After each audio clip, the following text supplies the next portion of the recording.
Hello and welcome to the Paul Weller Fan Podcast. I'm Dan Jennings, and what a week in Weller World. The announcement of a brand new album coming this July, Find El Dorado. As first mentioned on this podcast, an album of covers, reinterpretations that sees Weller revisit songs that have long lived in the back of his mind, now reimagined with fresh meaning and a sense of reverence. They're describing it as less a covers album, more a map of his emotional and musical DNA. Over the coming months, we're going to chat to people involved in that LP, kicking off with mastering engineer Geoff Pesche. Now, Geoff has worked at some of the UK's top studios, including Utopia, Masterpiece, Townhouse, before joining Abbey Road in 2006. This fella cut the vinyl lacquers for the best-selling 12-inch record of all time, and he was also responsible for cutting the most played radio record of all time as well. So it's fair to say Weller's in safe hands with Find El Dorado, the brand new double album from Paul Weller, coming this July, mastered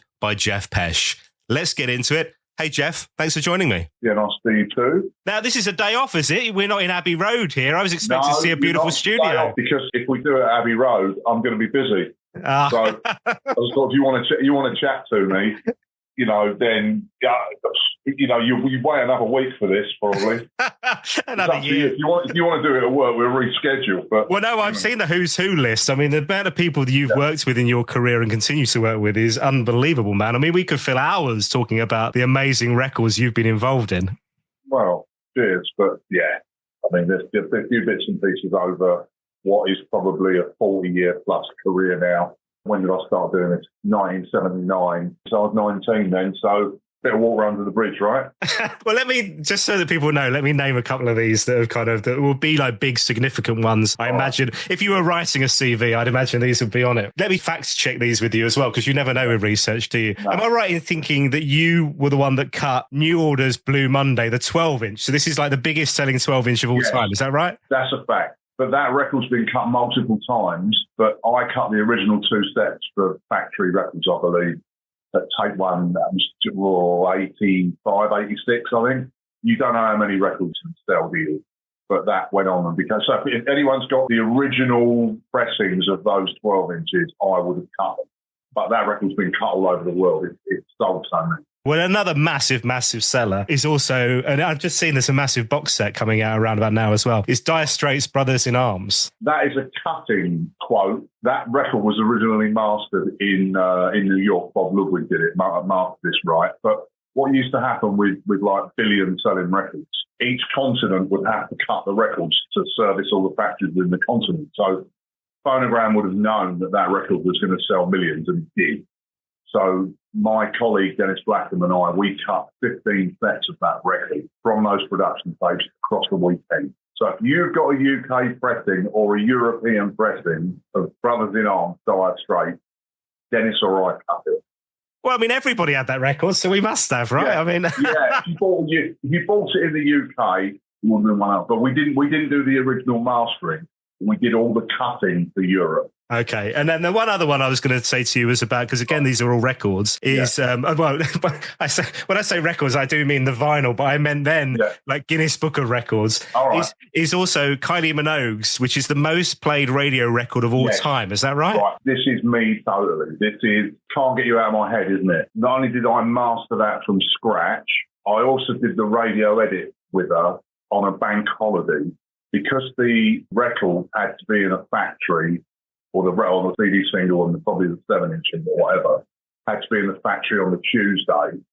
We had to do a radio edit on the Sunday or the bank holiday Monday, I can't remember which day. She came in, I cut 8 bars out of the, wherever it was, one of the choruses. She heard it, went, yeah, that's great. And then it went off to the factory the next day and became the most played radio record ever. I love it. She's popping in for spring bank holiday. Was she wearing the gold hot pants at the time? You remember? No, she's all but perfectly formed, I can assure you.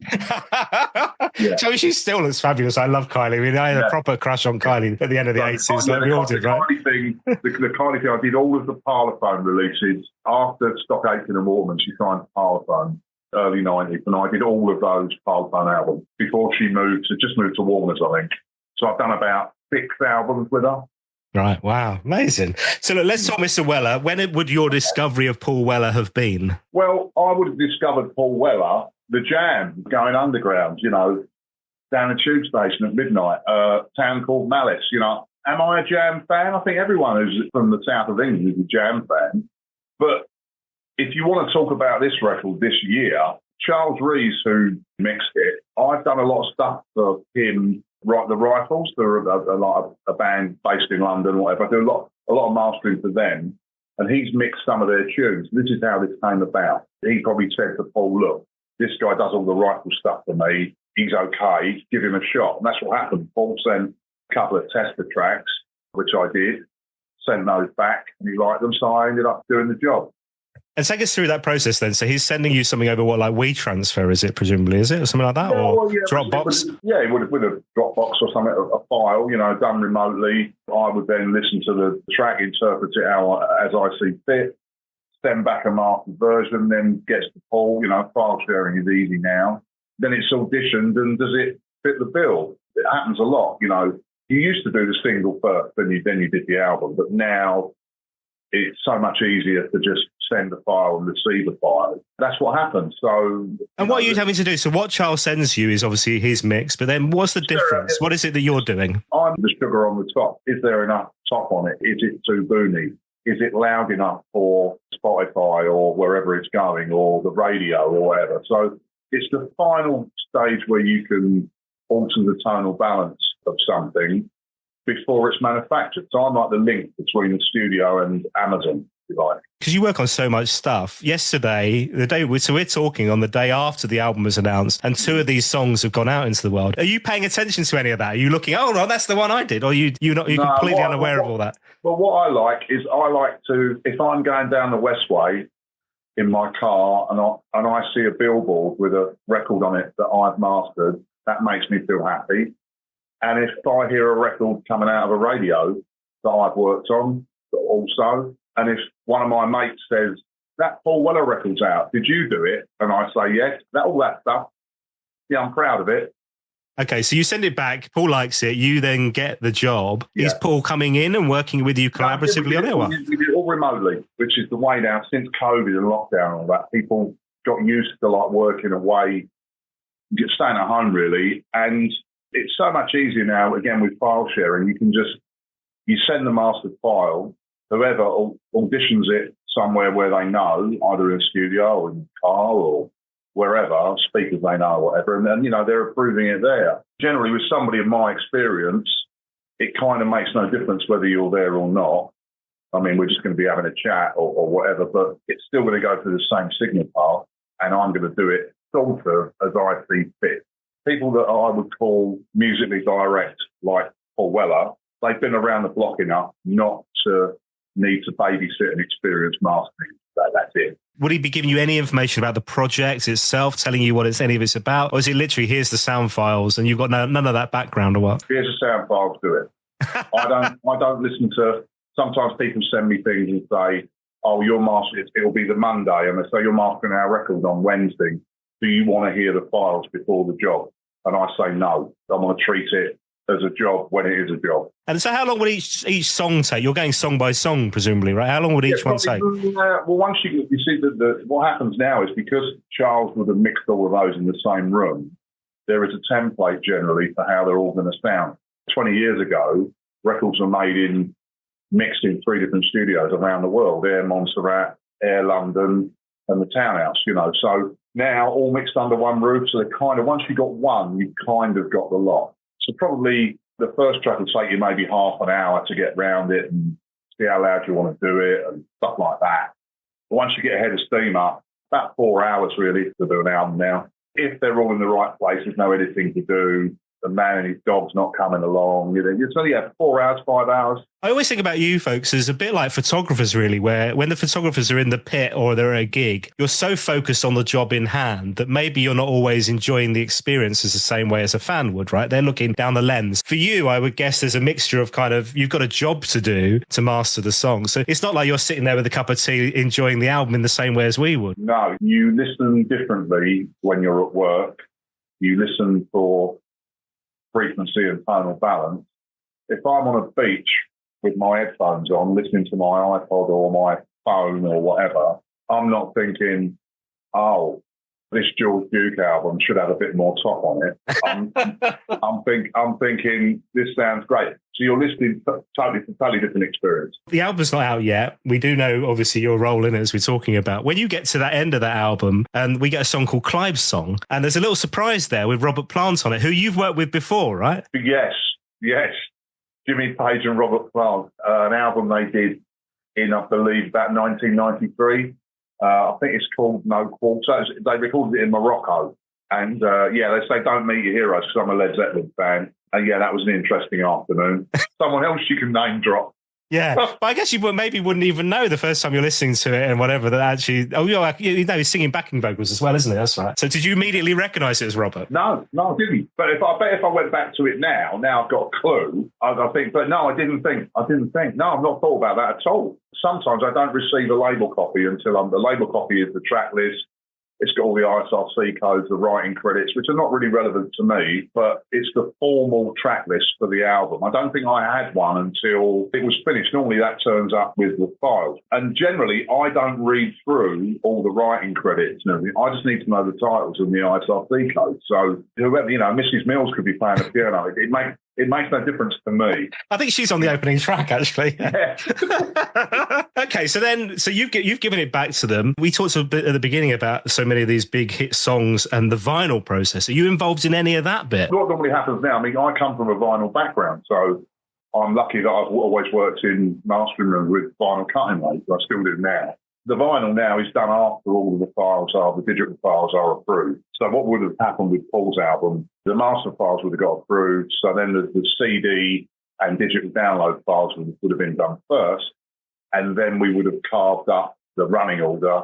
I believe it's across 4 sides. I think it is for the vinyl. So then I'll just cut the vinyl record parts from my finished files, and they'll go off to a record factory and get pressed, which I believe is probably happening right now. But Paul's not in the room for any of that stuff like he would have been back in the day. Now it's all done remotely. He's approved the audio. It's all sitting on my system. Once it's approved, I just then transfer the files to whatever format needs to be met. Yeah, and the record's nearly always done last because records are expensive to correct. It's easy to fix a CD master. So take a track off, 5 minutes, then redo the master. There are no materials involved with record lacquers, which are expensive, and time, because you can't rip the record. You cut a record, it's a real-time process. So you have to make sure that everything's right and approved before you do the vinyl part. And also factory time now. There's not enough factories to service all of the vinyl production in the world. So once you've got a slot, a pressing slot, you need to use that, and hopefully it all goes through first time. There's no recuts or anything. So the vinyls last. Now, as an audio man, and you've been doing this for so long, most of us are listening to music these days on a terrible little tiny speaker that we talk to in the corner of our room, right? I mean, that must just... How do you feel about that? You mean, come on, people. Well, you have to move with the times. Not everybody's got a £5,000 hi-fi system, and people don't have a lot of room at home now. You have to embrace all types of music players. It has to sound great in a nightclub. I always say Auntie Gladstone set. Your little Alexa played Paul Weller. It's got a leap out of it as loud as Green Day did. So, you kind of cater for that. But we have, in mastering rooms, we have a monitoring system that is like Panavision was in cinemas. I mean, it's just the best sounding room you'll ever listen to music in. My room is beautiful. You got to make it fit everywhere. If it fits in Panavision, it fits in Alexa, generally. Now, I mentioned at the beginning, Abbey Road is your home from a work point of view, right? For nearly, 20 years now, is that right? I'm 20 years in February, yes. I mean, this is why I'm amazed Paul didn't want to pop in, because he loves that place. But yeah, I've seen him actually 2 or 3 times probably down in the bar, in the restaurant area. He's probably doing something and then he's in and out. But you see, because he's time served, I think he lives around the corner as well. I think he lives in Maida Vale. He's probably busy at that stage. You don't have to do everything. The management booked it. We had all the email dialogue. The files turned up. We did it. They went back and they got listened to. You're not sending it to some dodgy place under the arches somewhere.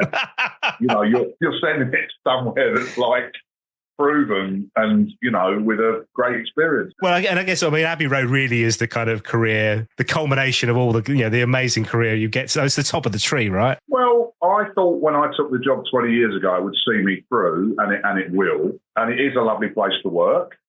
But I've been fortunate enough to work in 5 different mastering rooms around London in my time. And yeah, I mean, it's different because it's a huge 65 people working at it. You know, it's a big setup. You know, it's got a shop.